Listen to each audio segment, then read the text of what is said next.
Carolina basketball family is the strongest there's ever been. There ever will be. Eight up freehand, King writes the ball. Pushes into Hubert Davis. 8 seconds. Davis trying to get free. Over to Fox. Fox, baseline. Up for the shot. Good! Off the ball! Oklahoma calls timeout, but the game is over! The game is over! Carolina has upset number 1 Oklahoma! He's been ready on his second attempt. That one is no good! They battle for it. Loose ball. Recovered for him, and he scores! With 20 seconds left to play, goes back to Michael Jordan. Jumper from out on the left. Good! 63, 62, 13, 12, 11. Georgetown with one timeout. Brent Brown looking. Oh, way to Worthy. 35. The Tar Heels are going to win the national championship. Carolina with foul. He takes the timeout. Technical foul. Technical foul. Brown gets it into Williams. Williams front court. Williams on the drive. Gets it back out the head. Long outside shot. Short rebound. It's over. Carolina has won the national championship. And how about the Tar Heels? They are the national champions. The Tar Heels are the national daggum champions. And that's what it takes when you big time games. You got to compete. Do it with your brain, and you got to do it with your heart too. And that's pretty doggone good.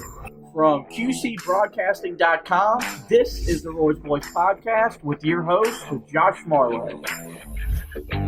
Hey guys, I want to welcome you to another edition of the Roy's Boys Podcast. We are powered by Carolina Electrical Services. You know, we are formally into the off-season mode. Today we've got Brendan Marks joining us. Brendan, how's it going today?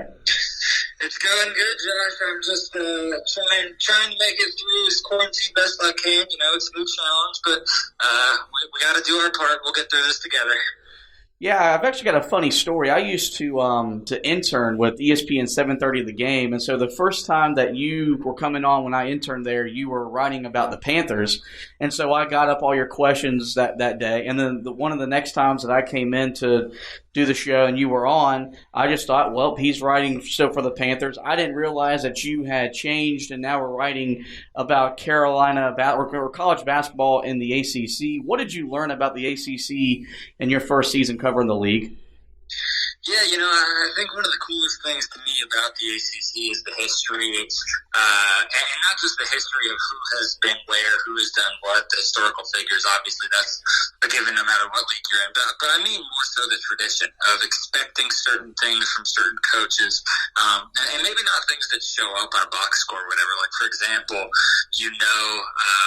You learn to appreciate certain mannerisms from Roy Williams or Coach K. You learn to expect certain things from Kevin Keats. You learn the way that Jim Larinaga is exasperated based on what he says. All those sorts of things to me are as cool as anything. Getting to see Jim Boeheim walk into the Carrier Dome to one of his ridiculous walk-up songs. Those are the sorts of things to me that are just as cool as anything basketball-related. So I really enjoyed getting to see some of those up close and personal, and I'm looking forward to seeing more in the next couple of seasons once we get back to basketball. Yeah, and so, we'll get into Carolina now, and clearly it wasn't the year that many thought they were going to have and what us fans expected them to have, going 14-19. If you could point out one specific aspect of why the season didn't go the way it was supposed to, what would that one thing be? A lack of continuity. I think you can look at the different injuries this team had. You can look at the different lineups they had to shuffle through. I mean, more players missed games this season than for any team that Roy Williams has had previously in his career. So it's not just that you have obviously talented guys missing the lineup. It's not just that Cole Anthony misses 11 games. It's that when Cole Anthony misses 11 games, he's missing time to gel with his other teammates. He's missing time to learn how to read Garrison Brooks and Armando Bacot in the post. He's missing opportunities to learn when to kick to Brandon Robinson. He's not learning what spots he needs to get the ball to. And at the same time, Brandon Robinson misses time. That takes away from the rest of the continuity of the lineup too. So I think that more than any one specific injury sort of tank the season, made it go to this downward spiral that we saw because guys were playing with people they weren't familiar with playing with, and as a result, there was no fluidity on offense, there was no fluidity or understanding on defense. You had lapsed coverages, bad passes, turnovers. I think not having the chance to gel and all the new parts was really the thing that made this roster come undone this season. I totally agree with that. Do you think that the team that we saw the final 3 games of the regular season, or the last 3 games that they won before they lost to Duke, was a team that they could have been all year long if they would have been healthy for the majority of the season? I think it's a team that could have been more like, definitely, but I don't think still that the top-end talent on this team was capable of really hanging with the upper echelon of the ACC. You just look at the way that the roster was constructed. Brandon Robinson was the only really consistent outside threat. Certainly it would have helped if Christian Keeling had gotten in that sort of rhythm earlier in the year, but Garrison Brooks doesn't develop the way that he develops, if not for the gaps without Cole Anthony during the season. I think that stretch of time, from late December through January when Cole was out, that's really when you saw Garrison blossom so much. So not having Cole in the lineup, if they do have the same roster the whole season, does Garrison turn into the all-ACC player he is? It's impossible to say. But yeah, I think definitely if UNC had that continuity that they had in the last 3 games, you would have seen a better product. I just don't know if even still that would have been a top 4 ACC team. You made the comment that Carolina didn't have the top-end talent to maybe compete with Duke, Louisville, and the likes of those teams. Roy Williams got highly criticized when he made the comment that this team was the least gifted he's ever had in his time at Carolina. What did you make of that statement from the Hall of Fame head coach? Yeah, I think it serves 2 purposes. It's hard to tell which one I think Roy meant more so. I think obviously, number one, it's frustration. It's him being frustrated, not just with the lack of consistency, but sometimes the lack of effort. There were times when it looked like guys simply weren't running the court. That's a staple of playing in North Carolina, has been for the last 2 decades. And coming in and not buying into that is not a sign of any talent deficit. That's just a sign of not having the want to. So I think by saying that, he was hoping to light a fire under them, which, maybe that doesn't serve the purpose that he thought that it might have. But at the same time, as it is the frustration, it is trying to be motivation. It's trying to say, hey guys, you got to pick it up now. So the problem is I don't know if it accomplished that second purpose. I think it had the unintended consequence of making these guys even more self-conscious about their lack of talent, about their lack of elite players. You already knew that this was a team that didn't have someone who could step up in the last minute and score. Cole Anthony, good as he is, was not that person. He wasn't going to put a game away, and as a result, I think that's one of the reasons you saw UNC lose some of those close contests into February.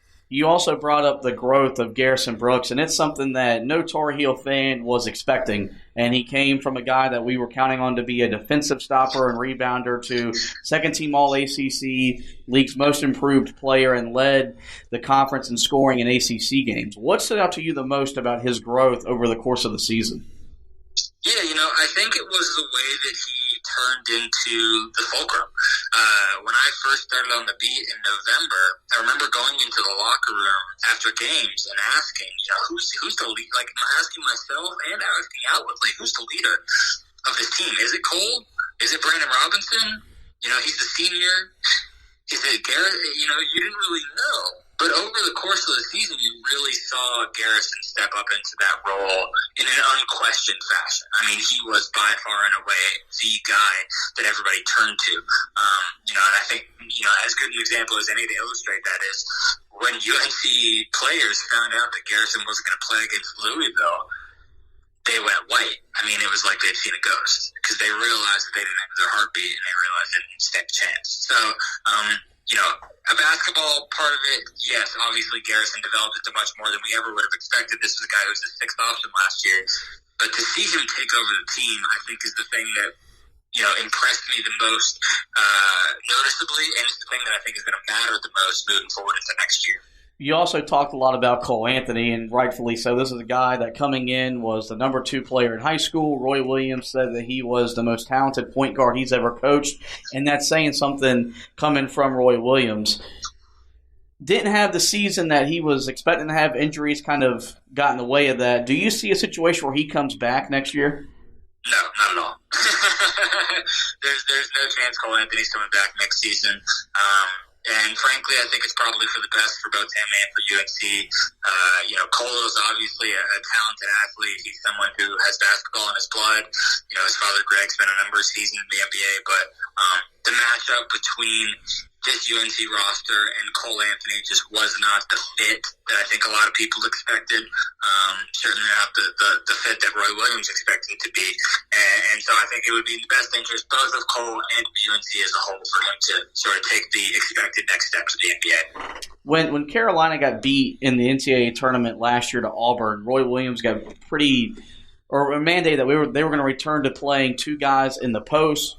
That was easier once you added Armando Bacot. The freshman had averaged 9.6 points per game and 8.2 rebounds and had 11 double-doubles, the second most by a Tar Heel freshman ever. What's the next step for Bacot? He's already announced his intentions to return for his sophomore season. Right, I am glad that he's returning for his sophomore season because I don't think there's any realm of possibility where he is going to the NBA and he's being selected this year. Not just that there's a small chance, there's no chance of it. So I'm really glad to see that he didn't feel pushed out by UNC's incoming freshman class. Obviously, a lot of talented men are joining the program this summer. But I think the biggest thing for Armando is just understanding the game better. I mean, physically, he's got the body for college basketball. He has the size, he has the length, he has the strength.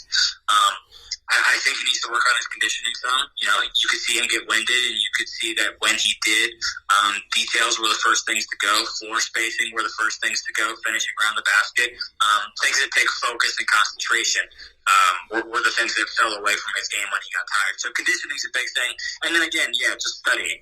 And that's thankfully something that you can do from the confines of an apartment, a house, wherever, that you don't have to necessarily be in the gym for. He needs to understand where to be on the court. He needs to understand how to better run the primary break. He needs to understand, the way that he is supposed to work the inside-out game. I don't think those are nuances that he understood all season long. I think it was one of the reasons why UNC had some offensive stagnation, but he definitely has potential if he can sort of fill out the rest of his game intellectually. One of the ways that the program tried to rebuild the roster last year was through adding grad transfers, and we've noted the struggles that Christian Keeling and Justin Pierce have. Do you see a situation where Carolina goes away from that because this wasn't like the same result they got with Cam Johnson the first time? I think it's sort of different because the Cam Johnson scenario was someone who was a proven ACC talent, and this was not the same situation with Keeling and Pierce. These are guys who were the stars at their teams at a much lower level of Division I basketball, and you're projecting them to make a jump, whereas with Cam Johnson, you already knew that he was a caliber of player who belonged in the ACC.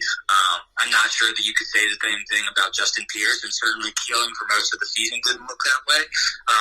So I think that when you're talking about dipping back into the transfer pool, it's not something that you can ever just say no to blindly, especially the way that transfer restrictions are sort of being lifted. It feels like month by month in the NCAA nowadays.